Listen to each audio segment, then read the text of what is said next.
అందరికీ వందనములు. ప్రేమైనటువంటి దేవుని బిడ్డలారి, ఉదయకాల సమయంలో పడకల మీద నుంచి లేకుండా ప్రభు యొక్క కృపావర్తన విన్నారండి. ఈరోజు మంగళవారం 7వ తారీఖు ఏప్రిల్ నెల 2026వ సంవత్సరం.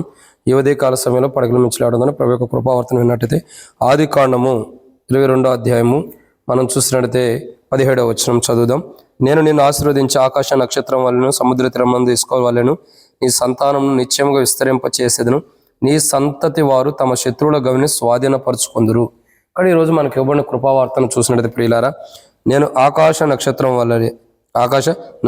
వలె నీ సంతానమును విస్తరింపచేసేదను అని దేవుడు మనతో మాట్లాడుతున్నాడు. ఇక్కడ మనం జ్ఞాపకం చేసుకోవాల్సిన విషయం ఏంటంటే ప్రియులారా, ఆయన తన నామమును బట్టి లేదా మనల్ని ఆయన ద్వారా మనము విస్తరింపజేయబడటం ద్వారా శత్రువులను స్వాధీనపరుచుకుంటున్న వారికి ఉంటారు. సో ఆయన మనల్ని విస్తరింపజేయటం ద్వారా శత్రువుల దారులను మనం స్వాధీనపరుచుకున్నాం, శత్రువులను కూడా స్వాధీనపరుచుకునే వారికి ఉంటున్నాం. కానీ ఇక్కడ మనం గమనించాల్సిన కోణం ఏంటంటే, మన పితరులైన వారు చూడండి, ఆయన ఆకాశ నక్షత్రం వల్లే మనల్ని విస్తరింపజేయటం ద్వారా మనం శత్రువు యొక్క దారుల్ని, శత్రువు యొక్క మార్గాల్ని స్వాధీనపరుచుకునే వారికి ఉంటున్నాం.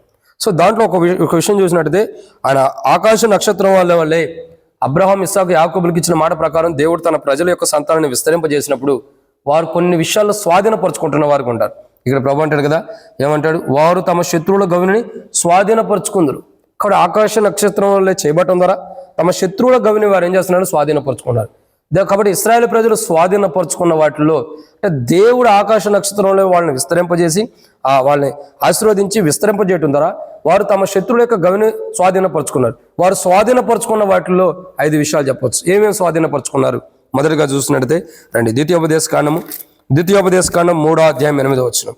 ద్వితీయోపదేశ కాండము 3వ అధ్యాయము 8వ వచనాన్ని మనం జాగ్రత్తగా గమనించండి ప్రియులారా. ఇక్కడ ఒక మాట రాయబడుతుంది, నేను చదువుతున్నా చూడండి. ద్వితీయోపదేశ కాండము 3వ అధ్యాయం 8వ వచనం.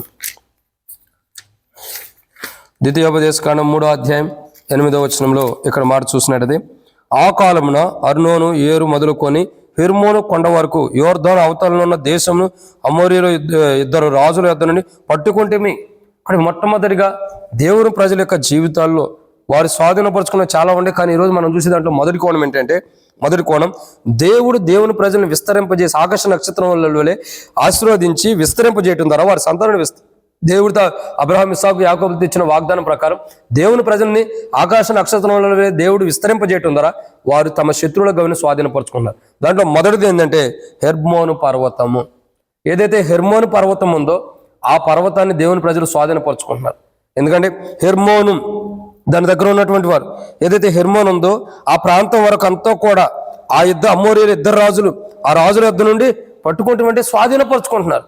ఏదైతే హెర్మోను పర్వతం ఉందో ఆ గొప్ప పర్వతమైన హెర్మోను పర్వతాన్ని దేవుని ప్రజలు దేవుడు ఆ ప్రజను విస్తరింపజేయటం ద్వారా దేవుడు విస్తరింపజేసి ఆశీర్వదించడం ద్వారా ఆకాశ నక్షత్రంలో చేయటం ద్వారా వారు హెర్మోను పర్వతాన్ని తమ శత్రువులు అయిన హెర్మోను పర్వతాన్ని స్వాధీనపరుచుకుంటున్నారు.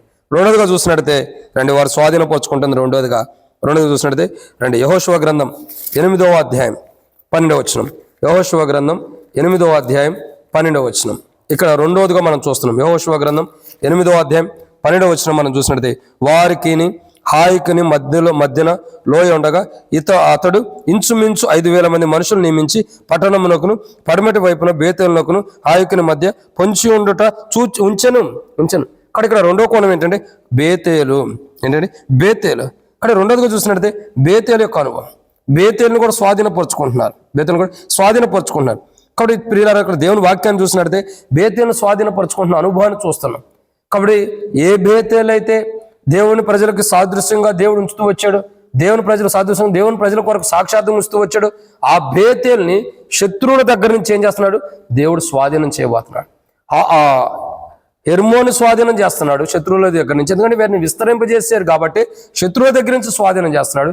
బేతేలును కూడా దేవుడు స్వాధీనం చేస్తున్నాడు. ఏ బేతేలు అయితే దేవుడు సర్వశక్తిమంతుడిగా దేవుడు మరి యాకోబుకు ప్రత్యక్షమయ్యాడు, అటువంటి బేతేల్ని దేవుడు ఏం చేస్తున్నాడు? దేవుడు తన ప్రజల్ని ఆకాశ నక్షత్రంలో విస్తరింపజేసి తమ శత్రువుల గవిని స్వాధీనపరుచుకునేదాడు చేస్తున్నాడు బేతేల్ని. మొదటిగా హెర్మోను పర్వతం, 2 బేతేల్.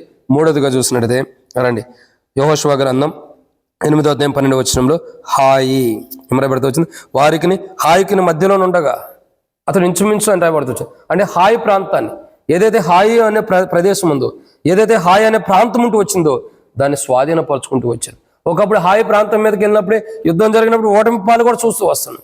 దేవుని ప్రజల పాపం ఉన్నప్పుడు దేవుడు ఓటమిని ఇచ్చాడు. తర్వాత దేవుడు తన కృపను బట్టి ఆ పాపాన్ని తీసివేసుకున్నప్పుడు, ఆ పాపాన్ని పోగొట్టుకున్నప్పుడు దేవుని ప్రజలు హాయి ప్రాంతాన్ని స్వాధీనపరుచుకునేటట్టు దేవుడు అనుమతిస్తూ వచ్చాడు. తమ శత్రువులు గమనినటువంటి హాయిని స్వాధీనపరుచుకుంటున్నారు. ఇది 2, 3 క్షమించు 4వ విషయాన్ని చూసినట్లయితే రండి. యెహోషువ గ్రంథం 10వ అధ్యాయం 1వ వచనం. యెహోషువ గ్రంథం 10వ అధ్యాయం 1వ వచనం. యెహోషువ హాయిని పట్టుకున్న సంగతి, అతడు యెరికోను దాని రాజును నిర్మూలన చేసినట్టు, హాయిని దాని రాజును నిర్మూలన చేసిన సంగతి. అంటే ఇక్కడ మనం గమనించాల్సిన కోణం ఏంటంటే ఎరుకో అన్న జీవితాన్ని చూసిన నిరంతరం కూడా చూస్తూ వచ్చాం. అది ఎంతో బలమైనది, ఎంతో బలం కలిగిన ప్రాకారాలు. కానీ ఆ శత్రువు ప్రాకారాలని, ఎరుకో ప్రాకారాన్ని స్వాధీనపరుచుకునేలాగా దేవుడు చేస్తూ వచ్చాడు. ఆ ఎరుకో ప్రాకారాలు ఎలాంటివైనా, ఎంత బలమైనైనా, ఎంత గొప్పవైనా, ఎంతగా అడ్డుగా ఉండా దాన్ని స్వాధీనపరుచుకునేటట్టు దేవుడు చేస్తూ వచ్చాడు. ఇశ్రాయేలు ప్రజలు ఆకాశ నక్షత్రంలో చేసి ఎరుకో ప్రాంతాన్ని స్వాధీనపరుచుకునేలాగా దేవుడు చేశాడు. ఇది 4. 5వదిగా చూసినట్లయితే రండి. యెహోషువ గ్రంథం 5వ అధ్యాయం 12వ వచనం. యెహోషువ గ్రంథం 5వ అధ్యాయం 12వ వచనంలో ఇంకొక విషయాన్ని మనం చూస్తాం. మరునాడు వారు ఆ దేశపు పంటను తినుచుండగా మన్నా మానిపోయాను, అటు తర్వాత ఇశ్రాయేలుకు మన్నా దొరకకపోయాను. ఆ సంవత్సరమున వారు కానాను దేశపు పంటని తింటారు. కాబట్టి కానాన్ని స్వాధీనపరుచుకున్న అనుభవం. కాబట్టి కానాన్లో ఎంతోమంది ఉన్నారు. దేవుని ప్రజలు కాకుండా లోకస్తులు కానీ లోకంలో జీవించేవారు చాలామంది కానాన్లు ఉన్నారు.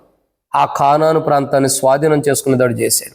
ఇవన్నీ ఎందుకు చెప్పబడుతున్నాయంటే ఈరోజు హెర్మోను పర్వతం కానీ, బేతేలు కానీ, హాయి కానీ, ఎరుకో కానీ, కానాను కానీ దేవుడు ఎందుకు తమ శత్రువులు గవిని స్వాధీనపరుచుకునేటట్టు చేస్తున్నాడంటే, మన జీవితాల్లో ఏవైతే మనకు అడ్డుగా ఉంటాయో, మన జీవితాల్లో ఏవైతే మనకు ఆటంకంగా ఉంటాయో అవి మనల్ని విస్తరింపజేసి దేవుడు ఆకాశ నక్షత్రంలో మన జీవితాన్ని విస్తరింపజేసి వాటిని మనం స్వాధీనపరుచుకునేటట్టు దేవుడు చేయడానికి ఇష్టపడుతున్నాడు.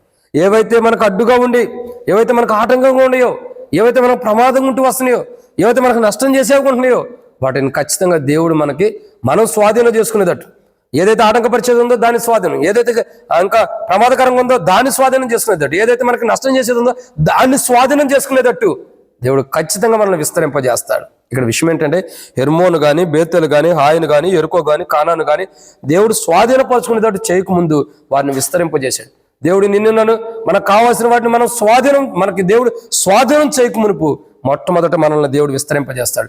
ఆ తర్వాత మన శత్రువుల గవిని మనం స్వాధీనపరుచుకునేటట్టు చేస్తాడు దేవుడు. అయితే దేవుడు మన శత్రువుల గవిని మనం స్వాధీనపరుచుకునేటట్టు చేయడానికి మొదట మనం విస్తరింపజేస్తాడు.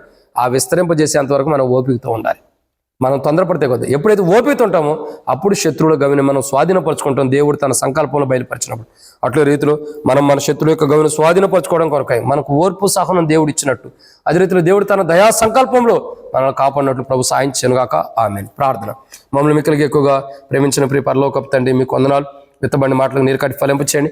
మా జీవితాల్లో ప్రభు మీకు మహిమార్థమే మేము జీవించడం సహాయం చేసి మాలో ఉన్న ప్రతి బలహీనత నుండి కూడా మీరు కాపాడి మహిమ పొందమని, మా ప్రతి అక్కర కూడా తీర్చమని తండ్రి, మా శత్రువుల గవిని మేము స్వాధీనపరుచుకునేవారుగా మమ్మల్ని విస్తరింపజేసి ఆకాశ నక్షత్రంలో ఇసుకలో విస్తరింపజేసి మీరు మహిమ పొంది దేవ మా శత్రువుల గవిని స్వాధీనపరుచుకునేటట్టు మీరు మమ్మల్ని సిద్ధపరిచి మాకు ఓర్పు అవి స్వాధీనపరచుకోవడానికి 430 సంవత్సరాలు పట్టింది వాళ్ళకి, 430 సంవత్సరాలు. అలాగే మాకు కూడా నువ్వు కృపను అనుగ్రహించి మహిమ పొందమని యేసు ప్రభు నామములో ప్రార్థన చేస్తున్నాను తండ్రి.